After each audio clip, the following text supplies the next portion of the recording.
Hello everyone, welcome to BSP Pharmacy. I am Nikita Gupta and as we started our subject Social Pharmacy Unit 4 Chapter number 1 Epidemiology. ठीक है, तो जैसे कि हमने start किया था हमारा सब्जेक्ट सोशल फार्मेसी और उसके 4th यूनिट पर हम आ चुके हैं जहां पर हम पढ़ेंगे एपिडेमियोलॉजी के बारे में।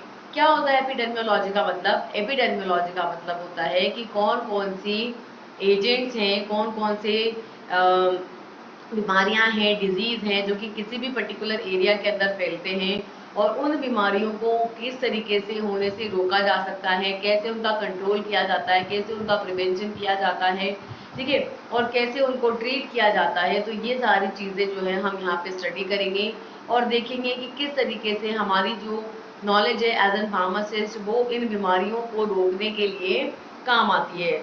तो स्टार्ट करते हैं हमारा यूनिट 4 का first chapter about the epidemiology. इस एपिडेमियोलॉजी के अंदर जो फर्स्ट हमारा टॉपिक है वो है माइक्रोबायोलॉजी। माइक्रोबायोलॉजी से क्या समझते हैं? माइक्रो मतलब माइक्रो साइज के जो ऑर्गेनिज्म है उनकी बायोलॉजी की स्टडी, यानी कि जो माइक्रो साइज के पार्टिकल्स हैं, माइक्रो साइज के ऑर्गेनिजम्स हैं, उनकी स्टडी को क्या कहते हैं? माइक्रोबायोलॉजी कहते हैं। So the study of unicellular or cell cluster microorganism is termed as microbiology. The term microbiology was introduced by the Louis Pasteur, which is a French chemist, who demonstrated that the fermentation was caused by the growth of yeast. The word microbiology was derived from the Greek word such as micros means small, bios means life, and logos means study. So microbiology is the small life study. ठीक है, क्या बोल रहे हैं कि जो study है किसकी? यूनिसेलुलर सिंगल सेल वाले जो ऑर्गेनिज्म है, यूनिसेलुलर है या सेल क्लस्टर माइक्रो ऑर्गेनिज्म है या सेल्स का जो क्लस्टर है, सेल्स का जो ग्रुप है, माइक्रो ऑर्गेनिजम्स का सेल का जो ग्रुप है उसको क्या बोला जाता है? माइक्रोबायोलॉजी बोला जाता है। और ये जो टर्म है माइक्रोबायोलॉजी किसने इंट्रोड्यूस किया था? इसको लुइस पास्टर ने सबसे पहले बताया था, क्योंकि एक फ्रेंच केमिस्ट है जिसने ये बताया कि फर्मेंटेशन वो प्रोसेस है जिस जो किसके थ्रू होती है, जो जब यीस्ट जो नाम का बैक्टीरिया है, यीस्ट जो नाम का फंगस है, ये ग्रोथ करता है, तब क्या होता है? फर्मेंटेशन की प्रोसेस देखी जाती है। तो इस तरीके से जितने भी यूनिसेल्युलर ऑर्गेनिजम्स हैं या जो सेल्स का क्लस्टर है माइक्रो ऑर्गेनिजम्स का, उसको माइक्रोबायोलॉजी कहा जाता है। और इसे सबसे पहले लुइस पास्चर ने बताया था और इन्होंने इसे कहाँ देखा था कि जो यीस्ट है उसकी जो ग्रोथ है वो किसकी वजह से होती है? फर्मेंटेशन की वजह से होती है। और ये जो वर्ड है माइक्रोबायोलॉजी, ये ग्रीक वर्ड से आया है, जो यहाँ पे माइक्रोस का मतलब होता है छोटा, बायोस का मतलब होता है लाइफ और लोगस का मतलब होता है स्टडी। तो इस तरीके से स्मॉल साइज के जो ऑर्गेनिजम्स हैं उनकी स्टडी को क्या बोला जाता है? माइक्रोबायोलॉजी बोला जाता है।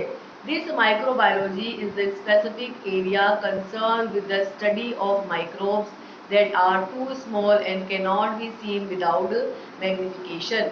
ये जो माइक्रोबायोलॉजी है ये एक स्पेसिफिक एरिया है, ठीक है, वो स्पेसिफिक एरिया है जो कि किसके साथ कंसर्न है?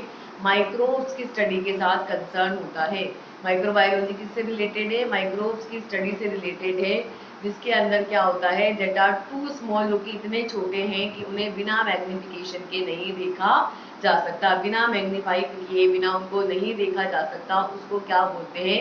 माइक्रोब्स बोला जाता है। तो क्या बोल रहे हैं? माइक्रोबायोलॉजी के अंदर उन माइक्रोब्स की स्टडी की जाती है जो कि इतने छोटे होते हैं कि उनको बिना मैग्निफिकेशन के नहीं देखा जा सकता है। Next is the branches of microbiology. इस माइक्रोबायोलॉजी की भी डिफरेंट डिफरेंट ब्रांचेज हैं, जैसे कि microbiology is the largest most complex branch of the biological science that deals with the many diverse biological disciplines। जो माइक्रोबायोलॉजी है, जो आपके माइक्रोबायोलॉजी होती है, ये क्या है? सबसे लार्जेस्ट मोस्ट कॉम्प्लेक्स है, सबसे ज़्यादा कॉम्प्लेक्स आपका बायोलॉजिकल साइंस का सबसे ज़्यादा कॉम्प्लेक्स ब्रांच होती है। पूरे बायोलॉजिकल साइंस में सबसे ज़्यादा कॉम्प्लेक्स ब्रांच है माइक्रोबायोलॉजी, क्योंकि ये किसके साथ डील करती है? अलग अलग बायोलॉजिकल डिसिप्लिन के डाइवर्स क्लास से बिलोंग करती है, ठीक है। बहुत सारे डाइवर्स माइक्रो ऑर्गेनिज्म इसके अंदर पाए जाते हैं, तो इस वजह से डाइवर्स बायोलॉजिकल डिसिप्लिन से ये रिलेट करती है। जैसे कि बैक्टीरियोलॉजी, बैक्टीरियोलॉजी मतलब बैक्टीरिया की स्टडी क्या कहलाता है, the study of bacteria is known as bacteriology. Second is the mycology, myco मतलब क्या होता है, फंगस, माइको मतलब क्या होता है, फंगस। तो माइको मतलब कि फंगस की जो स्टडी है उसको क्या बोला जाता है, माइकोलॉजी बोला जाता है। So to the study of fungi microscope eukaryotic form, तो फंगिस की स्टडी को माइकोलॉजी बोला जाता है, जो कि इसकी माइक्रोस्कोपिक के अंदर जब हम देखेंगे तो ये क्या है, इसकी यूकैरियोटिक फॉर्म होती है। Next is the virology, virology मतलब वायरस की study. So to the study of virus, virus की स्टडी को क्या बोलते हैं, virology. Next is the protozoology, protozoology मतलब कि प्रोटोजोआ की study, to study of protozoa, protozoa की स्टडी को क्या बोलते हैं, प्रोटोजूलॉजी बोलते हैं। Next is the microbial eco, microbial मतलब माइक्रोब्स जो है उनकी इकोलॉजी की स्टडी, इकोलॉजी का मतलब होता है कि किस तरीके से एनवायरनमेंट के साथ उनका रिलेशनशिप है, उनका इकोसिस्टम में वो किस तरीके से रह रहे हैं, उसको बोलते हैं ecology. So to the study of the inter relations between the microbes and environment, microbes और एनवायरनमेंट के बीच में किस तरीके के रिलेशनशिप्स हैं, उनकी स्टडी को क्या बोलते हैं, माइक्रोबियल इकोलॉजी बोला जाता है। और लास्ट है एपिडर्मियोलॉजी पब्लिक हेल्थ, एपिडर्मियोलॉजी का मतलब होता है कि किस तरीके से डिजीज जो है वो उस एरिया के अंदर फैली हुई है। सो एपिडर्मियोलॉजी का मतलब है to study and control and spread of a disease in a community, जो हमारे यूनिट का नाम भी है एपिडर्मियोलॉजी। तो इसके अंदर क्या किया जाता है, डिजीज कैसे स्प्रेड होती है और उसको कैसे कंट्रोल किया जाता है, उसकी स्टडी को एपिडेमियोलॉजी बोला जाता है, कि कम्युनिटी में कैसे डिजीज आ रही है और कैसे इसको खत्म करना है या कैसे इसको कंट्रोल कंडीशन में रखना है, इसको क्या बोलते हैं, एपिडेमियोलॉजी बोला जाता है। अब नेक्स्ट है scope of the microbiology, microbiology का क्या आगे स्कोप है, तो फर्स्ट है प्रोडक्शन ऑफ एंटीबायोटिक्स, एंटीबायोटिक्स बना सकते हैं, diagnosis of disease and treatment, बीमारियों को पता लगा सकते हैं, उनका ट्रीटमेंट कर सकते हैं। स्टरलाइजेशन, स्टरलाइजेशन में क्या करेंगे, माइक्रोब्स को मार देंगे। Fourth, testing of pharmaceutical, different pharmaceutical products की टेस्टिंग करेंगे, ठीक है। तो इस तरीके से माइक्रोबायोलॉजी का किस किस में स्कोप है, सबसे फर्स्ट है प्रोडक्शन ऑफ एंटीबायोटिक्स, एंटीबायोटिक्स के प्रोडक्शन के अंदर। So microorganisms are directly used in the pharmaceutical industry for the production of antibiotics by the isolating the antibiotic producing microorganism from the nature, ठीक है। क्या बोल रहे हैं, प्रोडक्शन ऑफ एंटीबायोटिक, कि भाई सबसे पहले हम क्या कर सकते हैं, एंटीबायोटिक का प्रोडक्शन कर सकते हैं। एंटीबायोटिक मतलब कि आपको पता है कि मोस्ट ऑफ द एंटीबायोटिक्स जो है वो किससे बनी है, फंगस से बनी है। तो वहाँ पे फंगस से हम क्या कर सकते हैं, आइसोलेट करके उसको एंटीबायोटिक बना सकते हैं। तो क्या बोल रहे हैं कि माइक्रो ऑर्गेनिजम्स जो होते हैं वो डायरेक्टली फार्मास्यूटिकल इंडस्ट्रीज के अंदर यूज किए जाते हैं, किसके लिए, एंटीबायोटिक्स के प्रोडक्शन के लिए, जहाँ पे नेचर से इन माइक्रो ऑर्गेनिजम्स को पहले आइसोलेट किया जाता है और फिर उनसे एंटीबायोटिक्स जो है बनाई जाती है। तो नेचर से माइक्रो ऑर्गेनिजम्स को आइसोलेट करके एंटीबायोटिक्स के प्रोडक्शन किया जाता है फार्मास्यूटिकल इंडस्ट्रीज के अंदर। सेकेंड है diagnosis of disease and treatment, बीमारियों को डायग्नोस करना और ट्रीटमेंट, जैसे कि विडाल टेस्ट, विडाल टेस्ट किसके लिए किया जाता है, ट्यूबरक्लोसिस के डायग्नोसिस के लिए। इसी तरीके से एलिजा टेस्ट, एलिजा टेस्ट किसके लिए किया जाता है, एचआईवी के लिए। तो इस तरीके से डिफरेंट टेस्ट के थ्रू, डायग्नोस्टिक मेथड्स के थ्रू हम डिफरेंट डिजीजेस के बारे में पता लगा और उनका सुटेबल ट्रीटमेंट फाइंड आउट कर सकते हैं। Third is the sterilization, sterilization की बात करें तो this process involves killing of microbes by the different means to make the pharmaceutical product free from the microorganism। Sterilization का मतलब है, स्टरलाइजेशन के थ्रू क्या किया जाता है, माइक्रोब्स को किल किया जाता है और जो भी आपका एनवायरनमेंट है उसे माइक्रोब्स फ्री बनाया जाता है। तो ये वो प्रोसेस है जिसके अंदर माइक्रोब्स को किल किया जाता है बाय डिफरेंट मीन्स, अलग अलग तरीके से, ताकि फार्मास्यूटिकल जो प्रोडक्ट आपका बने वो फ्री फ्रॉम माइक्रो ऑर्गेनिज्म हो, माइक्रो ऑर्गेनिज्म से फ्री हो, मतलब कि उसमें कोई भी माइक्रो ऑर्गेनिज्म वहाँ पे प्रेजेंट ना हो। फोर्थ है testing of the pharmaceutical, pharmaceutical products की किसमें टेस्टिंग करने के लिए, फार्मास्यूटिकल ड्रग्स को टेस्ट करने के लिए, पता लगाने के लिए कि कहीं उनके अंदर एंटीबायोटिक है नहीं है, या जैसा हम उनको बनाना चाहते थे वैसे वो बने हैं नहीं बने हैं, इन सब की टेस्टिंग के लिए। तो नेक्स्ट है टेस्टिंग ऑफ फार्मास्यूटिकल ड्रग्स की टेस्टिंग के लिए, जहाँ पे है एंडोटॉक्सिन टेस्टिंग, ठीक है, यानी एंडोटॉक्सिन को वहाँ चेक करते हैं कि एंडोटॉक्सिन बन रहे हैं नहीं बन रहे हैं, ठीक है, और वहाँ पे प्रेजेंट है या नहीं प्रेजेंट है, अगर है तो स्टरलाइजेशन के थ्रू या डिफरेंट मेथड्स के थ्रू किल करेंगे, ट्रीट करेंगे उनको। सेकेंड है microbiological essay of antibiotics, antibiotics जो बनी है उनका माइक्रोबायोलॉजिकल ऐसे किया जाएगा कि कितने अमाउंट में वहाँ पे ये एंटीबायोटिक कितने कंसंट्रेशन में प्रेजेंट है। नेक्स्ट है antimicrobial preservation efficiency test, ठीक है, एंटी माइक्रोबियल जो एंटी माइक्रोबियल्स हैं उनको कितने टाइम के लिए प्रेजर्व किया जा सकता है, सेव किया जा सकता है, कितने टाइम तक वो इफेक्टिव रहेगी, तो एंटी माइक्रोबियल्स की प्रेजर्वेशन टेस्टिंग वहाँ पे की जाती है। नेक्स्ट है plant growth promoters, plant growth promoters वो होते हैं जो कि प्लांट की ग्रोथ को प्रमोट करते हैं, क्या कहलाते हैं, प्लांट ग्रोथ प्रमोटर्स कहलाते हैं। So the Rhizobium, Azitobacter, Pseudomonas are the species of microbes are present in the soil to participate in soil fertility, herbicidal resistance, insect resistance, enhance of quality of plant products, ठीक है। Plant growth promotion क्या होते हैं, plant growth promoters वो होते हैं जो कि प्लांट की ग्रोथ को प्रमोट करते हैं, प्लांट्स को ग्रोथ करवाते हैं, ठीक है। तो क्या होते हैं देखो प्लांट ग्रोथ प्रमोटर्स, इसके अंदर आते हैं आपके राइजोबियम, एजिटोबैक्टर, स्यूडोमोनास, ये वो स्पीशीज है माइक्रोब्स की जो कि किसमें प्रेजेंट होती है, सॉइल में प्रेजेंट होती है और किसमें पार्टिसिपेट करती है, सॉइल की फर्टिलिटी के अंदर पार्टिसिपेट करती है। हर्बिसाइडल रेजिस्टेंस यानी कि हर्ब्स का जो किलिंग होती है, हर्बिसाइड्स जो होती है, हर्ब्स की जो किलिंग होती है उसमें रेजिस्टेंस शो करती है, मतलब जब ये देंगे तो प्लांट ग्रोथ प्रमोटर्स देंगे तो हर्ब्स की किलिंग होती है, साइडल एक्शन होता है, उससे रेजिस्टेंस वो शो कर देती है, यानी कि उनसे फिर वो हर्ब्स मरती नहीं है। इंसेक्ट रेजिस्टेंस इन्हांसमेंट, यानी कि इंसेक्ट्स भी क्या कर लेते हैं, रेजिस्टेंस क्रिएट कर लेते हैं जिससे पेस्टिसाइड उनको मार नहीं पाते। Enhancement of quality of plant product, ये इनका जो रेजिस्टेंस है ये क्या करते हैं, प्लांट प्रोडक्ट की क्वालिटी को इन्हांस करते हैं, इसके थ्रू प्लांट प्रोडक्ट की क्वालिटी को इन्हांस किया जाता है। तो प्लांट ग्रोथ प्रमोटर्स वो होते हैं ओवरऑल जो कि वो माइक्रोब्स हैं जो कि सॉइल के अंदर पार्टिसिपेट करके सॉइल की फर्टिलिटी बढ़ाते हैं, हर्बिसाइडल रेजिस्टेंस बढ़ाते हैं और इंसेक्ट रेजिस्टेंस बढ़ा करके प्लांट प्रोडक्ट की क्वालिटी को इन्हांस करते हैं, उसको बेहतर बनाते हैं। नेक्स्ट है common micro organism of microbiology, microbiology के कॉमन माइक्रो ऑर्गेनिजम्स कौन कौन से होते हैं।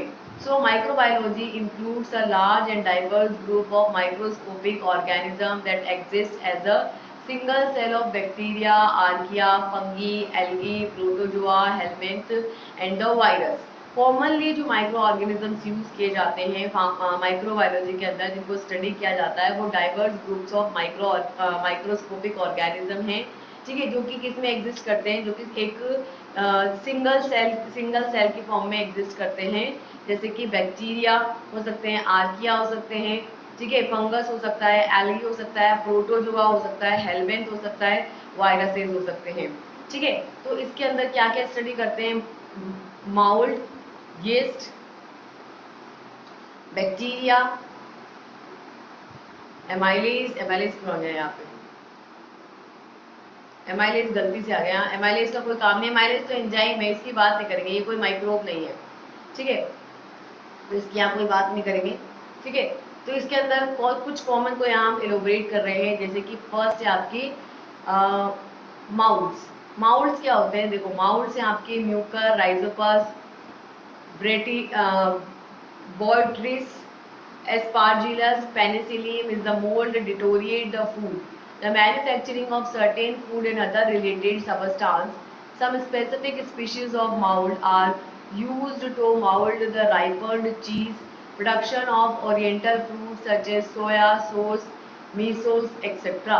ठीक है, तो माउल्स क्या होते हैं, माउल्स जो होते हैं वो क्या होते हैं, मोल्ड होते हैं, ठीक है। तो इस तरीके से यहाँ पे क्या होते हैं, म्यूकर, राइजोपस, बेट्रिस, एस्पार्जिलस और पेनिसिलियम जो है वो होते हैं, वो आपके माउल्ड है जो कि क्या करते हैं, फूड को डिटोरिएट कर देते हैं, फूड को खराब कर देते हैं।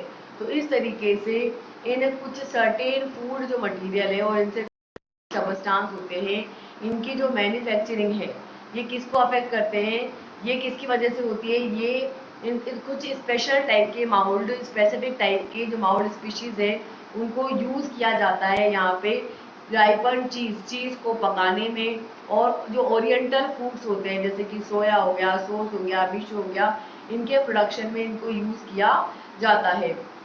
सेकेंड है यीस्ट। यीस्ट की बात करें तो they are mostly non filamentous and reproduce by the fission and budding. They may be both harmful and as well as useful for the food in the food industry. Example is the yeast. It is used in the food industry are Saccharomyces, Schizosaccharomyces, Candida and Q while Viromyces etc. ठीक है, तो yeast की बात करें तो yeast क्या है, yeast जो है बहुत ही ज़्यादा नॉन फिलामेंटस, मतलब उसके अंदर कोई फिलामेंट नहीं होता, और फिजन के प्रोसेस के थ्रू यानी कि टूट करके फिर एक नया ऑर्गेनिज्म बनता है, या बडिंग के थ्रू। बडिंग क्या होता है, देखो फिजन का मतलब होता है कि एक आपके ये यीस्ट है, ये दो टुकड़ों में टूटेगा और फिर ये अपना एक पूरा ऑर्गेनिज्म बना लेगा और ये अपना एक ऑर्गेनिज्म बना लेगा, तो इस तरीके से एक से दो बनेंगे, इसको तो कहते हैं फिजन।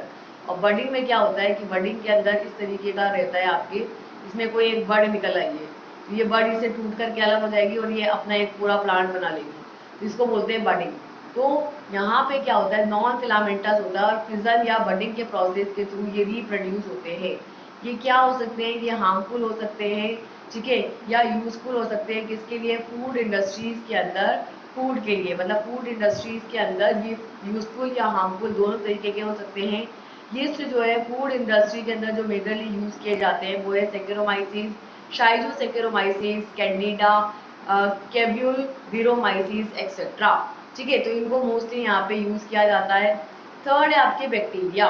बैक्टीरिया जो होते हैं these can also be harmful and beneficial for the food and food industry. Examples are bacillus coagulant, second Bacillus promilus, and third is the Microbacterium lacticum. The Bacillus coagulant is a proteolytic species which is used for the curdling of milk. Second is the Bacillus purimilus, which is recommended test organism in the sterility testing. Third is the Microbacterium lacticum, which is used in the production of vitamins. ठीक है, bacteria की बात करें तो same yeast की तरह bacteria भी harmful भी हो सकते हैं और बेनिफिशियल भी हो सकते हैं फूड इंडस्ट्री के लिए और फूड के लिए। एग्जाम्पल जैसे कि बेसिलस कोएगुलन है, ये एक प्रोटियोलाइटिक एंजाइम है। प्रोटियोलाइटिक है मतलब कि प्रोटोन को प्रोटीन्स होते हैं उनको तोड़ने का काम करते हैं। प्रोटियोलाइटिक स्पीशीज है जो कि मिल्क की कर्डलिंग के लिए यानी कि दूध से दही बनाने का काम करते हैं। दूसरे होते हैं आपके बेसिलस प्रोमिलस। बेसिलस प्रोमिलस जो है वो एक टेस्ट ऑर्गेनिज्म है जो कि स्टरलिटी टेस्टिंग के अंदर यूज किया जाता है, यानी कि जब स्टरलाइजेशन को चेक करते हैं कि स्टरलाइज है या नहीं है तो उसकी टेस्टिंग के अंदर यूज किया जाने वाला माइक्रो ऑर्गेनिज्म है बेसिलस प्रोमिलस। थर्ड है आपके माइक्रोबैक्टीरियम लैक्टिकम। ये जो है ये वाइटामिन की प्रोडक्शन के अंदर यूज किया जाता है। अब अमाइलेज तो यहाँ पे गलत बता दिया। अमाइलेज बेसिकली कुछ नहीं है, एक एंजाइम है जो कि क्या करता है, हाइड्रोलाइसिस करता है और स्टार्च की प्रिपरेशन में यूज किया जाता है और डिफरेंट प्रोडक्ट्स यहाँ पे बनाता है। ठीक है, यानी कि ये जो आपके स्टार्च होता है इससे इसको ब्रेक डाउन करके क्या करता है,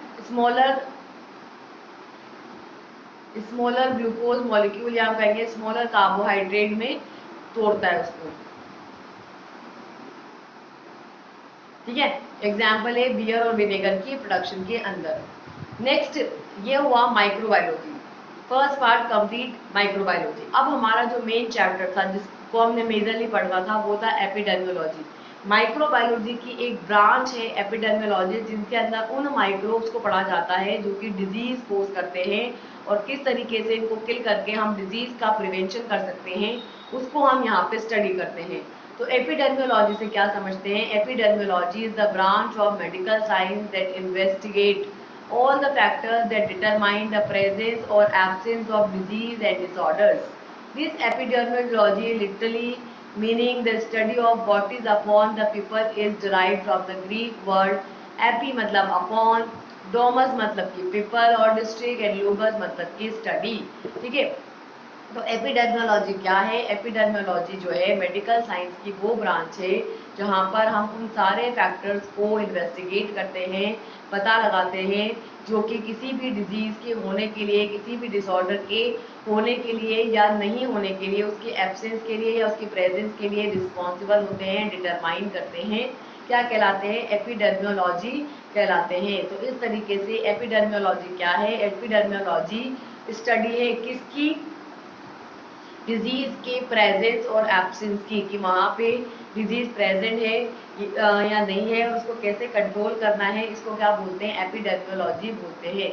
एपिडेमियोलॉजी का लिटरली मीनिंग ये है कि what is upon the people, ठीक है, अपॉन द पीपल, लोगों के ऊपर, is the what is the upon the people, लोगों के ऊपर क्या है। एपी मतलब कि अपॉन या ऊपर, एंड डोमस मतलब कि पीपल, ठीक है। तो एपिडेमियोलॉजी का मतलब है किसकी स्टडी? लोगों के ऊपर स्टडी। ये तीन वर्ड हुआ है। एपी मतलब कि अपॉन, डर्मी मतलब कि डर्मल पीपल यानी कि पीपल, और लोगस मतलब कि स्टडी। तो तीन वर्ड से ये डराइव हुआ है, अपॉन, पीपल, स्टडी, यानी कि study of what is upon the people, क्या है लोगों के ऊपर, क्या है उसकी स्टडी, यानी कि लोगों के ऊपर क्या क्या प्रेजेंट है, कौन कौन से माइक्रो ऑर्गेनिज्म प्रेजेंट है जो उनके अंदर डिजीज कोज करते हैं, और उन डिजीजेस को कैसे कंट्रोल करना है, इसको कहाँ किस में स्टडी किया जाता है? एपिडेमियोलॉजी के अंदर स्टडी किया जाता है। Next is the applications of epidemiology. कहाँ कहाँ यूज की जाती है एपिडेमियोलॉजी? तो फर्स्ट है to evaluate the health services, health services को इवेलुएट करने के अंदर। Second, to diagnose the health of the community, community की जो हेल्थ है उसको डायग्नोज करने में, उसको पता लगाने में कि कम्युनिटी की हेल्थ कैसी है। फर्स्ट हेल्थ सर्विसेज को पता करने में कि हेल्थ सर्विसेज कैसी है, जो जिस कम्युनिटी में की बात कर रहे हैं उस कम्युनिटी की हेल्थ कैसी है। Third, to identify the syndrome, क्या वहाँ पर कोई सिंड्रोम प्रेजेंट है उसको पता करने में। Fourth, to search the cause of disease, जो बीमारी है उसका कारण पता करने में। Fifth, planning and evaluation, planning करने में कि भाई कैसे इस बीमारी को ख़त्म किया जा सकता है, इसको प्लान करेंगे कि भाई कैसे ये बीमारी जो है हुई है, कैसे इसको ट्रीट करना है, कैसे इसके बारे में पूरा जानकारी पता करना कि इसको इवेलुएट करना, क्यों हुई है, कैसे हुई है, किस तरीके से ख़त्म कर सकते हैं, तो पूरा उसको इवेलुएट करना, उसकी पूरी प्लानिंग बनाना। सिक्स है evaluate the mechanism of the disease transmission, किस तरीके से डिजीज का ट्रांसमिशन होता है, मतलब डिजीज एक पर्सन से दूसरे पर्सन में या एक जगह से दूसरी जगह में स्प्रेड होती है, किस तरीके से स्प्रेड होती है, उसका क्या मैकेनिज्म है, उसको इलुस्ट्रेट करना। नेक्स्ट है to find the causer of the disease, बीमारी का कारण पता करना कि किस वजह से बीमारी हो रही है। और लास्ट है determine the mode of transmission, mode of transmission मतलब किस तरीके से ट्रांसमिट होती है, किस तरीके से बीमारी एक जगह से दूसरी जगह में ट्रांसमिट होती है, उसकी जो स्टडी है उसको क्या बोलते हैं? एपिडेमियोलॉजी बोलते हैं, ठीक है। तो इस तरीके से तीन टाइप से इसको डिवाइड किया गया है। फर्स्ट है epidemic, second is pandemic, and third is the endemic.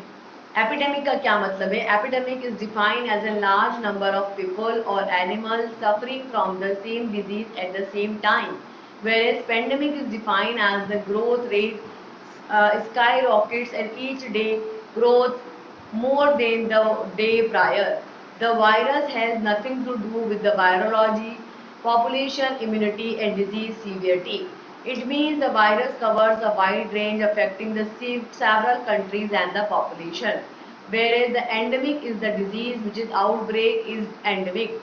That means consistently present but the limited at a particular region. The disease is spread and rates is predictable. Example is the malaria. तीन type के epidemiological diseases होते हैं, तीन तरीके से होते हैं। एक तो होता है एपिडेमिक। एपिडेमिक का मतलब ये है कि जब लार्ज नंबर ऑफ पॉपुलेशन होते हैं, लार्ज नंबर ऑफ जो एनिमल्स होते हैं, वो किसी एक सेम टाइम पर किसी एक डिजीज से सफ़र कर रहे होते हैं, किसी एक पर्टिकुलर टाइम पर पर्टिकुलर एरिया के जो लोग हैं वो किसी एक ही बीमारी से, वहाँ पे रहने वाले लोग और जानवर किसी एक ही बीमारी से सफ़र कर रहे होते हैं, वो उन सभी को वो एक ही बीमारी हो रही होती है, लेकिन लार्ज नंबर ऑफ पॉपुलेशन को, लार्ज नंबर ऑफ एनिमल्स को हो रही होती है, तो उसको क्या बोलते हैं? एपिडेमिक बोलते हैं। यानी कि जब एक ही किसी एरिया के अंदर सारे लोगों को, सारे को नहीं मतलब मोस्ट ऑफ को एक ही बीमारी है, सबको ही है वो, उसको बोलते हैं एपिडेमिक। सेकेंड होता है पैंडेमिक। पैंडेमिक जो है इसका जो ग्रोथ रेट होता है वो स्काई रॉकेट की तरह होता है, मतलब ये बहुत जल्दी जल्दी फैलती है और each day grow more than the prior day. पिछले दिन से अगले दिन और ज़्यादा फैलेगी, फिर अगले दिन और ज़्यादा फैलेगी, तो इसकी जो फैलने की रेट है वो बहुत ही ज़्यादा होती है। और इसका the virus is nothing to do with the virology, और इसमें जो वायरस इसको फैला रहा होता है उसका वायरोलॉजी से कोई भी रिलेशन नहीं होता है। ठीक है, ये पॉपुलेशन की इम्यूनिटी को बहुत ही ज़्यादा अफेक्ट करता है। ठीक है, और ये बहुत ही सीवियर कंडीशन की डिजीज होती है, जैसे कि कोरोना वायरस। ठीक है, जो कोविड हुआ था उसके अंदर आप उसके साथ कोरिलेट करके देखो, बहुत जल्दी जल्दी फैला था। ठीक है, हर दिन जो है पैच पिछले वाले दिन से ज़्यादा फैल रहा था, वायरोलॉजी समझ में नहीं आ रही थी और लोगों की इम्यूनिटी सिस्टम को अफेक्ट कर रहा था और सीवियर तरीके की बीमारी थी। इट मीन्स, इसका मतलब ये है कि जो वायरस होता है वो एक वाइड एरिया को कवर करता है, डिफरेंट कंट्रीज को, डिफरेंट पॉपुलेशन को, डिफरेंट कंट्रीज के डिफरेंट लोगों को ये अफेक्ट करता है, तो उसको क्या बोलते हैं, पैंडेमिक बोलते हैं। थर्ड होता है एंडेमिक। एंडेमिक मतलब कि खत्म कर देना, मतलब एक छोटे से एरिया में फैलना, लेकिन इस तरीके से फैलना कि उसके पूरे लोगों को खत्म कर देना, पूरे वो कहते हैं ना पहले के जमाने में पूरे के पूरे गांव खत्म हो जाते थे जब कोई बीमारी फैलती थी, तो उसको बोलते हैं एंडेमिक। तो ये वो डिजीज है which is outbreak is endemic, जिसका जो आउटब्रेक है वो कैसा है, एंडेमिक है, खत्म कर देने वाला है। तो इस तरीके से ये कंसिस्टेंटली प्रेजेंट होते हैं, लेकिन एक पर्टिकुलर रीजन में इनकी जो ग्रोथ होती है वो लिमिटेड होती है। ये जो डिजीज है ये स्प्रेड होती है और उसकी जो रेट होती है, फैलने की जो रेट होती है वो काफ़ी प्रिडिक्टेबल होती है, पता चल जाता है इसके बारे में। जैसे कि मलेरिया ये भी फैलता है, ठीक है, लेकिन इसकी जो रेट होती है वो प्रिडिक्टेबल होती है, किस रेट से ये फैलेगा। इसका एग्जाम्पल है आपके मलेरिया। अब नेक्स्ट है मोड ऑफ ट्रांसमिशन, कि किस तरीके से ये ट्रांसमिट होती है, कैसे ये फैलती है। So an infectious agent may be transmitted from its natural reservoir to its susceptible host in a different ways. There are classification of mode of transmission. Here one classification, one is the by the direct method and second is the indirect method. Direct method के अंदर है direct contact और droplet spread, और indirect के अंदर है airborne, vehicle borne और vector borne।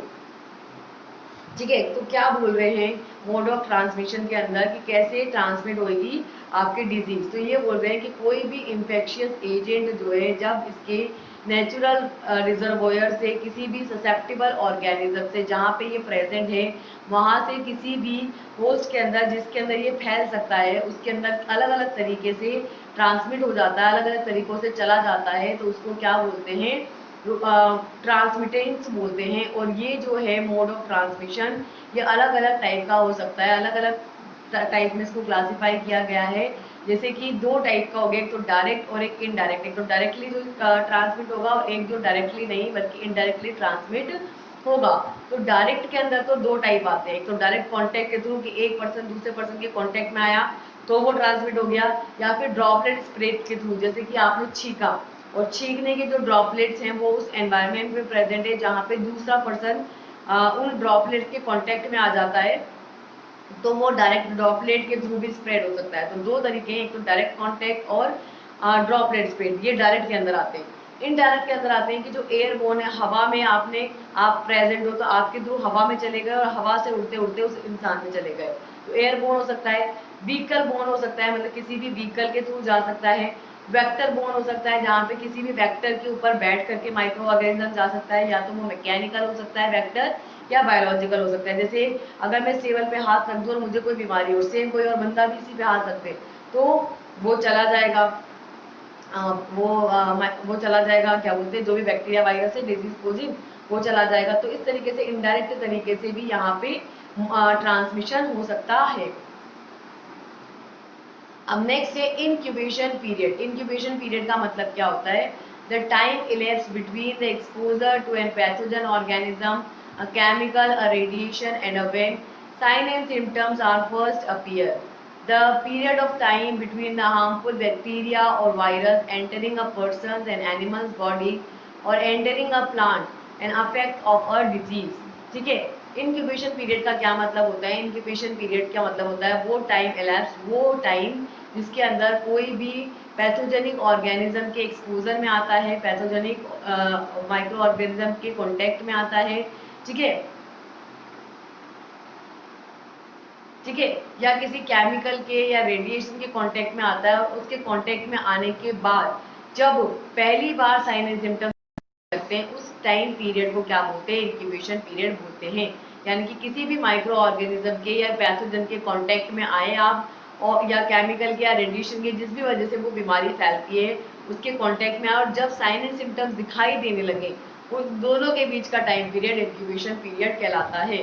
तो इस तरीके से ये वो टाइम पीरियड है जिसके अंदर जो हार्मफुल बैक्टीरिया है या वायरस है, वो किसी भी पर्सन की बॉडी के अंदर एंटर करते हैं, या किसी भी एनिमल की बॉडी के अंदर एंटर करते हैं, या फिर किसी भी प्लांट की बॉडी के अंदर एंटर करते हैं और डिजीज के इफेक्ट को प्रोड्यूस करते हैं। तो एंटर करने और डिजीज के इफेक्ट को प्रोड्यूस करने के बीच का जो टाइम पीरियड है, उसको क्या बोला जाता है, इंक्यूबेशन पीरियड बोला जाता है। नेक्स्ट है कॉन्टैक्ट ट्रेसिंग। कॉन्टैक्ट ट्रेसिंग का क्या मतलब है, people in the close contact with someone who is infected with the virus such as the Ebola virus are at a higher risk of becoming infected themselves and of potentially further infecting others। Contact tracing का मतलब है कि एक इंसान से दूसरे इंसान के कॉन्टैक्ट में आने से बीमारी का फैलना। सो closely watching these contact after the exposure to an infected person will help the contact to get care and treatment and will further prevent the transmission of the virus. The monitoring process is called the contact tracing।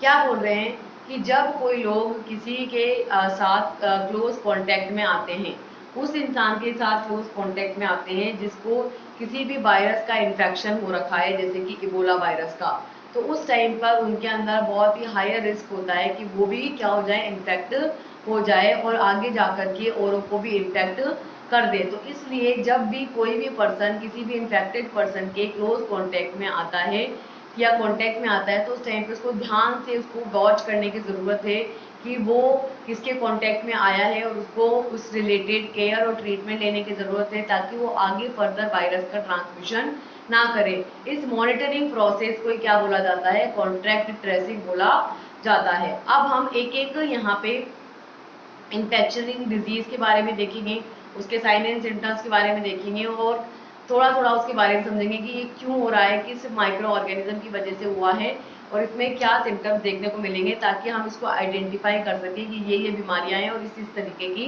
हम पता लगा सकते हैं कि इसको इस person को ये बीमारी हुई है। ठीक है, तो इसके अंदर सबसे पहले जो हम देखेंगे वो है respiratory disorders.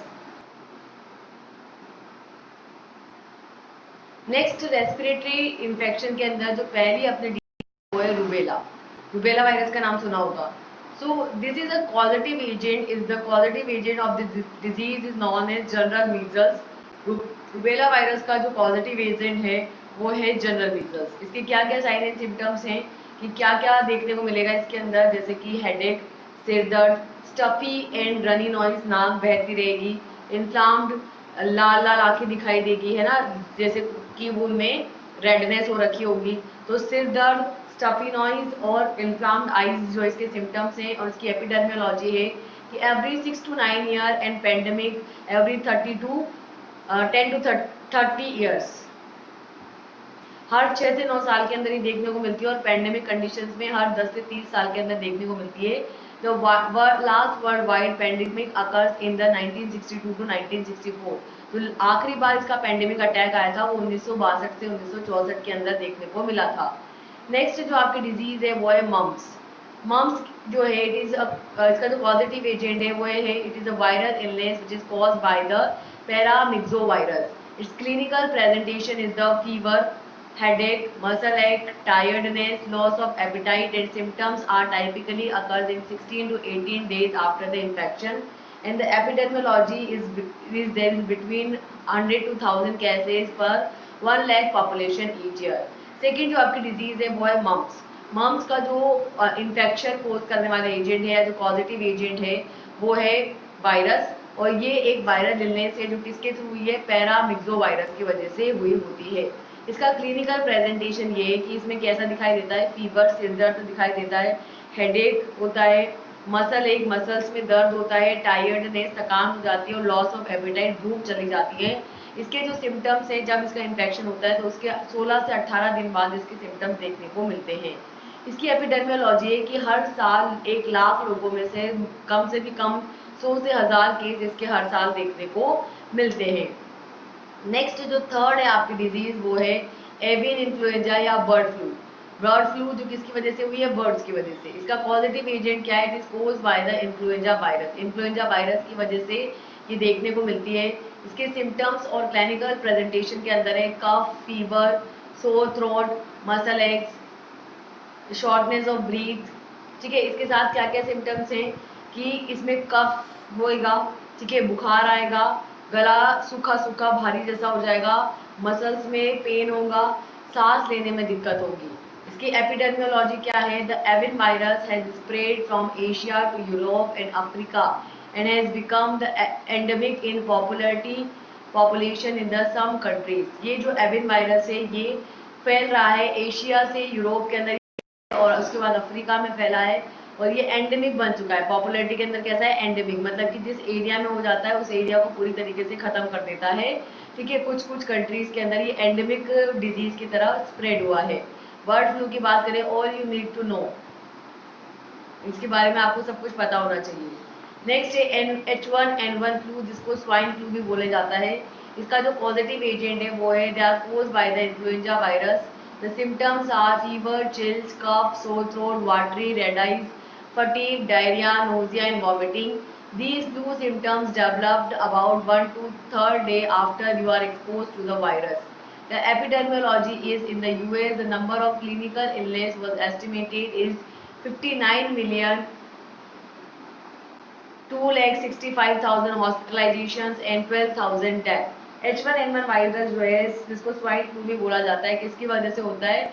Flu influenza virus की वजह से होता है। इसके सिम्टम्स है फीवर, बुखार आना, चिल्स मतलब कैसे पसीना हो जाना, कफ, सोर थ्रोट, गला सूखा हो जाना, वाटरी, रेड आइज, पानी से बहती हुई लाल आंखें, ठीक है, पानी बहता रहेगा, आंखें लाल हो जाएगी, थकान होगी, बहुत ज़्यादा स्टूल निकलेगा, डायरिया हो जाएगा, उल्टी जैसा मन करेगा, वॉमिटिंग हो जाएगी। और इसके जो सिम्टम्स हैं वो जब इस वायरस के एक्सपोजर में आते हैं तो उसके लगभग 1 से 3 दिन के बाद दिखाई देते हैं। इसकी एपिडेमियोलॉजी ये है कि यूएस के अंदर जब इसका क्लिनिकल इलनेस चेक किया गया तो 59 मिलियन लोग जो है इससे अफेक्ट हुए हैं और 2,65,000 लोग इससे हॉस्पिटलाइज्ड हुए हैं और 12,000 डेथ इसकी हुई है अभी तक H1N1 वायरस की वजह से। नेक्स्ट जो बीमारी आपकी वो है सार्स। सार्स का मतलब है सीवियर एक्यूट रेस्पिरेटरी सिंड्रोम। ठीक है, सार्स क्या है? बहुत ही ज़्यादा सीवियर रेस्पिरेटरी सिस्टम का डिजीज है, डिसऑर्डर है, जिसको सार्स बोला जाता है। इसका जो पॉजिटिव एजेंट है वो है कोविड-19।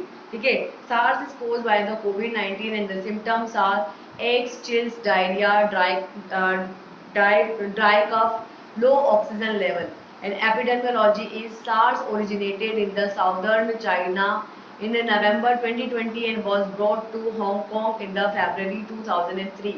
This disease is spread rapidly worldwide but mostly to the Asian countries. The epidemic in June, the global cumulative total was 8,400 cases with the 916 deaths. Case fertility rate of 11% और all age of people is affected.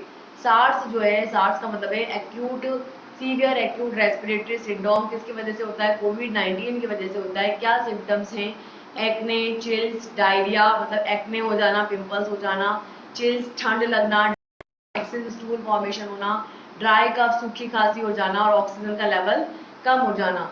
Epidemiology की बात करें तो नवंबर 2020 के अंदर 2020 के अंदर ये सार्स सबसे पहले साउथ एरिया की चाइना के अंदर डेवलप हुआ और धीरे धीरे 2000 जो कि कहाँ तो फरवरी 2003 के अंदर हांगकांग के अंदर लाया गया था। ये डिजीज धीरे धीरे पूरे वर्ल्ड के अंदर फैल गई। ठीक है, पर मोस्टली एशियन कंट्रीज को इसने सबसे ज़्यादा अफेक्ट किया है। ये जो है एपिडेमिक होती है जून के अंदर, ये एपिडेमिक थी तो ग्लोबल, और इसका जो ग्लोबल कम्युलेटिव है कि कितने टोटल केसेस आए थे, तो इसकी जो टोटल इसके जो केसेस थे वो थे 8,422 केसेस, 8,422 केसेस आए थे, जिनमें से 916 की डेथ हो गई थी। फर्टिलिटी रेट को इसने 11% अफेक्ट किया है, लोगों के टोटल फर्टिलिटी रेट को 11% इसने अफेक्ट किया है। और इसके जो सिम्टम्स है वो लोअर रेस्पिरेटरी ट्रैक्ट पर ज्यादा होते हैं। नेक्स्ट जो आपकी डिजीज है वो है Mars, MARS, which is a middle east respiratory syndrome. Middle east के अंदर होने वाली रेस्पिरेटरी सिंड्रोम को मार्स बोला जाता है। They R post corona virus first identified in the Saudi Arab in 2012. These virus are zoonotic. Zoonotic मतलब zoonotic means the commonly infected animals are can transfer to the humans. The symptoms are the same as the SARS and COVID-19, and epidemiology is a total of 2,562 confirmed mass cases with 140 case cluster was reported within the case fertility rate 32.7%. ठीक है, Mars क्या है? Mars जो है middle east respiratory syndrome है, जो कि किसकी वजह से हुआ है? कोरोना वायरस की वजह से हुआ होता है। इसका सबसे पहले 2012 के अंदर सऊदी अरेबिया के अंदर इसके फर्स्ट केसेस आइडेंटिफाई हुए थे। ये जो वायरस थे वो जूनोटिक थे। जूनोटिक मतलब कि ये जो आपके वायरस थे ये एनिमल से, जानवरों से इंसानों के अंदर ट्रांसफर हो रहे थे। इसके सिम्टम्स बिल्कुल मार्स और कोविड-19 की तरह थे, यानी कि वही सांस लेने में दिक्कत आना, सोर थ्रोट हो जाना, फीवर, चिल्स जैसे सिम्टम्स दिखाई दे रहे थे। स्टार्टिंग में जो मार्स है उसके 2,565 कंफर्म टोटल केसेस आए, जिसके अंदर 150 जो है वो क्लस्टर वहाँ पे मतलब ग्रुप के अंदर रिपोर्ट हुए थे। और इसने फर्टिलिटी रेट को 37.5% तक अफेक्ट किया था, यानी कि फर्टिलिटी को 32% तक इसने अफेक्ट कर दिया था। नेक्स्ट जो आपकी डिजीज है वो है मेनिंजियोकोकल मेनिंजाइटिस। मेनिंजाइटिस जो होती है वो अपने ब्रेन की लेयर्स होती है, उसको क्या बोलते हैं? मेनिंजाइटिस बोला जाता है। तो मेनिंजाइटिस के अंदर कोकल इन्फेक्शन को क्या बोलेंगे? मेनिंजियोकोकल मेनिंजाइटिस बोला जाता है। इसका जो पॉजिटिव एजेंट होता है वो है it is caused by an specific bacterium known as Neisseria meningitis, and the symptoms are fever, chills, fatigue, vomiting, headache, cold hands, cold feet, severe headache, pain in muscles, joint, chest and abdomen, rapid breathing, diarrhea, and in the later stage dark pimple rashes. ठीक है, तो क्या बोल रहे हैं positive agent के अंदर? Positive agent क्या करता है? बीमारी फैलाता है। तो पॉजिटिव एजेंट यहाँ पे क्या है मेनिंजियोकोकल मेनिंजाइटिस का? कि नेसेरिया मेनिंजाइटिस जो है स्पेसिफिक बैक्टीरिया है जो कि डिजीज के स्प्रेडिंग के अंदर रिस्पॉन्सिबल होता है। इसके क्या क्या सिम्टम्स होते हैं कि बुखार आता है, ठंड लगती है, थकान हो जाती है, जल्दी से थकान महसूस करते हो, वॉमिटिंग उल्टी जैसा मन होता है, हाथ पैर ठंडे हो जाते हैं, बहुत ज़्यादा बॉडी में मसल्स के अंदर, जॉइंट्स के अंदर, चेस्ट के अंदर, अब्डोमेन के अंदर, पेट में दर्द होता है, सांस लेने में दिक्कत आती है, बहुत ज़्यादा स्टूल फॉर्मेशन होता है, डायरिया हो जाता है और लेटेस्ट स्टेज के अंदर डार्क पिगमेंट कलर के रैशेस भी देखने को मिलते हैं। नेक्स्ट इज की एपिडर्मियोलॉजी। So in 2019 there are about 375 total cases of meningococcal disease was reported, an incident rate of 0.11 cases per 1 lakh persons. Anyone can get meningococcal disease, but the rate of disease are highest in the children younger than the 1 year old with the second peak of adolescence. ठीक है, क्या बोलते हैं epidemiology के बारे में कि 2019 के अंदर लगभग इस मेनिंजियोकोकल डिजीज के जो है 375 केसेस वहां पर आए। ठीक है, जहां पे इंसिडेंट रेट कितनी है? 0.11 केसेस हैं 1 लाख लोगों के अंदर। 0.11 केसेस इंसिडेंट रेट वहां पे रही, यानी कि कोई भी मेनिंजियोकोकल डिजीज के कांटेक्ट में आ सकता है। लेकिन यहाँ पे जो रेट ऑफ डिजीज है वो बच्चों के अंदर ज़्यादा है। 1 साल के जो लगभग बच्चे हैं उनके अंदर ये ज़्यादा फैलता है, और सेकेंडरी जो एल्डोरोसेंस है यानी कि जो टीनेजर्स हैं उनके अंदर ये सबसे ज़्यादा देखने को मिलता है। नेक्स्ट जो आपकी बीमारी है वो है एक्यूट रेस्पिरेटरी इन्फेक्शंस। ठीक है, एक्यूट रेस्पिरेटरी इन्फेक्शन की बात करें तो इसके अंदर जो पॉजिटिव एजेंट है वो है there are several different cases of acute respiratory infection, such as first causes of upper respiratory infection and second is causes of lower respiratory infection. First के अंदर है acute pharyngitis, acute ear infection and common cold, और lower के अंदर जो symptoms देखने को मिलते हैं वो है bronchitis, pneumonia और bronchiolitis. ठीक है। तो एक्यूट रेस्पिरेटरी इन्फेक्शंस की बात करें तो ये क्या है, एक्यूट लेवल के रेस्पिरेटरी रिलेटेड डिसऑर्डर्स हैं।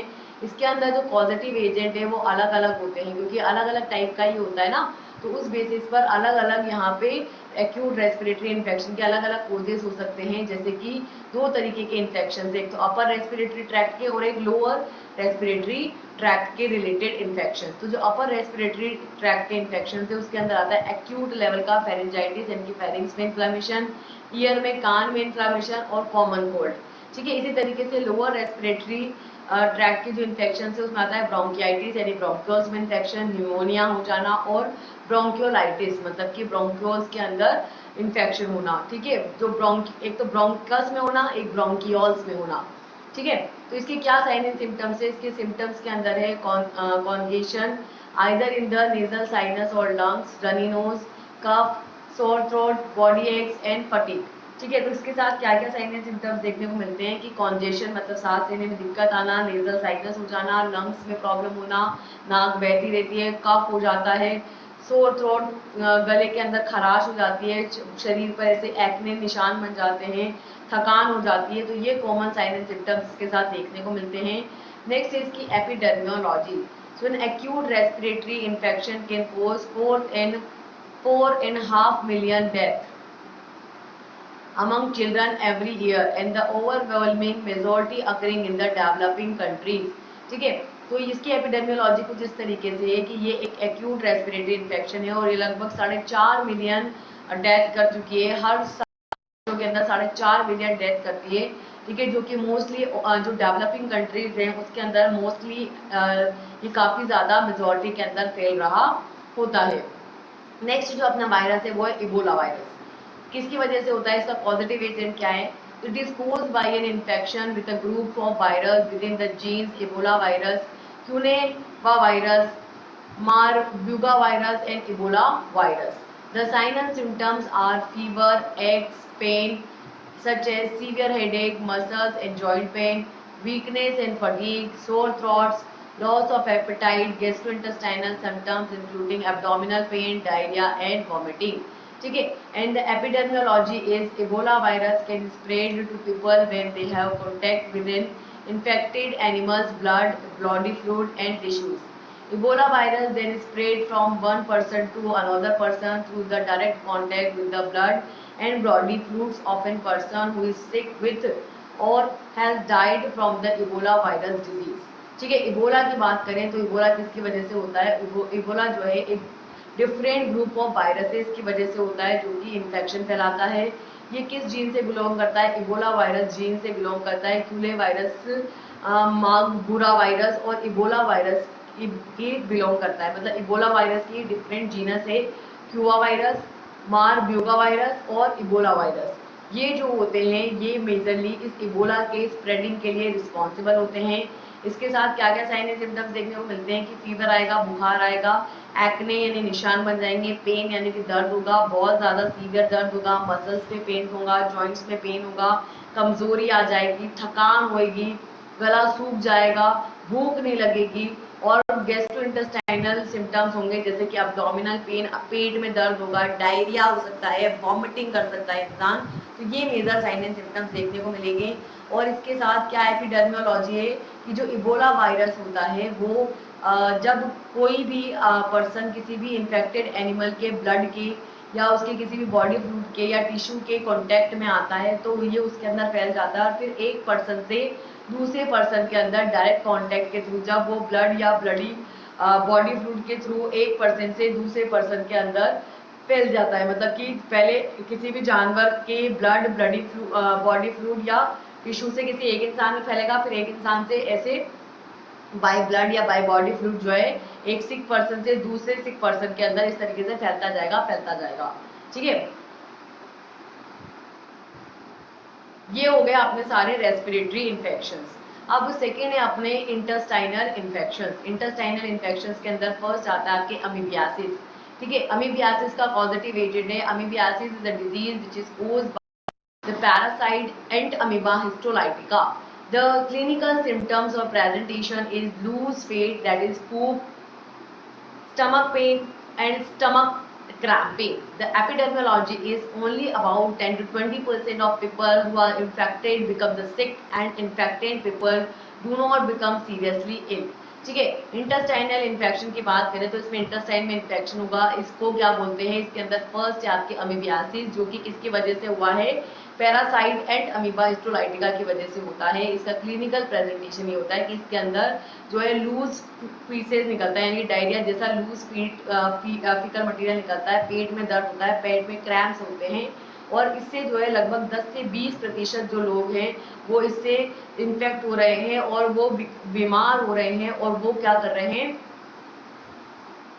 ज्यादा परेशान हो रहे हैं। जबकि इसके अलावा जो मोस्ट ऑफ द लोग हैं वो इससे बहुत ज्यादा सीरियसली बीमार भी नहीं होते। सिर्फ 10 से 20% है जो बहुत सीरियसली बीमार पड़ जाते हैं, बाकी मोस्टली इससे ज्यादा कोई बीमार नहीं पड़ता।